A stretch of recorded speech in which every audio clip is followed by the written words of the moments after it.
விரித்து எழுதுக. நானு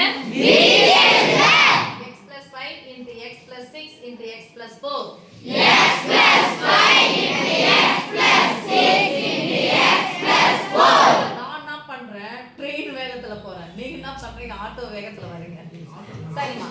முன்னாடி இருக்குது எல்லாம் ஒரே மாதிரி இருக்கா? x x x னா இருக்கு. எத்தனை x இருக்குது? 3x.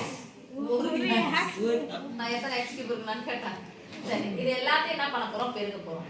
அப்ப எத்தனை x இருக்கு? 3x இருக்கு. அப்ப x க்கு மதிப்பு எத்தனை மதிப்பு இருக்குது? 3 மதிப்பு இருக்கு. எத்தனை மதிப்பு இருக்கு? 3 மதிப்பு இருக்கு. அப்ப இந்த 3 மதிப்பு இருந்துச்சுன்னா அது என்ன படி கோவை? அடுத்து என்னவா இருக்கும்?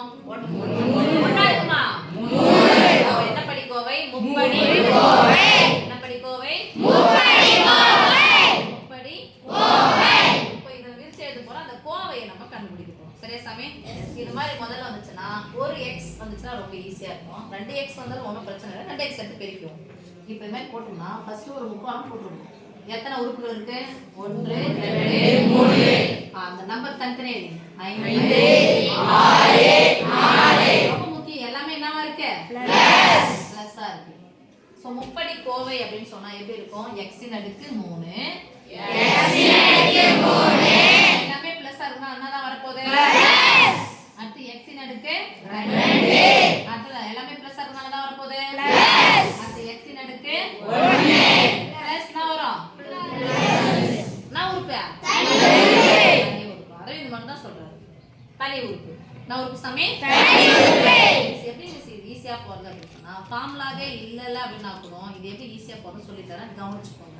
எந்த ஒரு விஷயத்தையும் ஃபார்முலான்னு சொல்றதுனால தான் பயம் வந்துருது. ஈஸின்னு சொன்னா என்ன பண்ணிடும்? ரொம்ப ஈஸியா போயிடும். அப்ப ஈஸியா கத்துக்கோங்க. அதுக்கப்புறம் நீங்க ஃபார்முலா நீங்களே உருவாக்கிடுவீங்க. ஓகேவா? 3 நம்பர் போட்டோம். ஃபர்ஸ்ட் பண்ண போறது x தான் இருக்கு. ஒரே ஒரு x ஒரு x ஒரு x. ஒண்ணு எத்தனை முறை பெருக்கினாலும் 1 தான் வரும். அப்போ x into x x square x square x பெருக்கினா x கியூப். அடுத்து ஸ்கொயர் வரும். என்ன மிஸ் எப்படி ஸ்கொயர் வரும்னா கூட்டிக்கணும் அவ்வளவுதான். 5 கூட 6 கூட்டினா 11. 11 தானடா?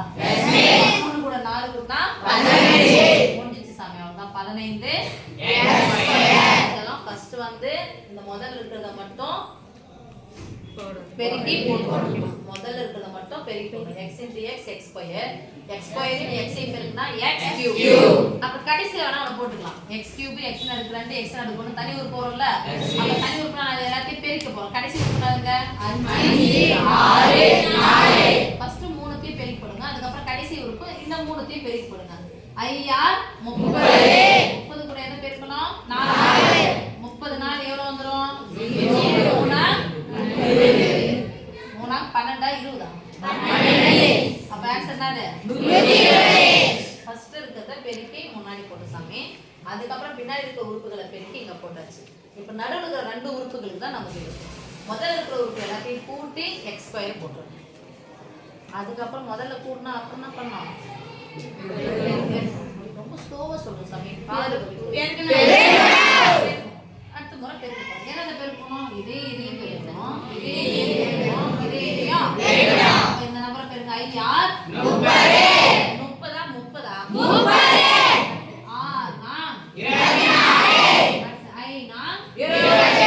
புரியுதா? இது பெருங்க. அதுக்கப்புறம் இதுதான். ஆடு எப்படி போருங்க. சூப்பரா போதா? தெரிஞ்சுக்கிச்சுன்னா நீங்க 10th வரும்போது நாற்கரத்தின் பரப்பளவு இல்ல முக்கோணத்தின் பரப்பளவு போடும்போது ஈஸியா இருக்கும்.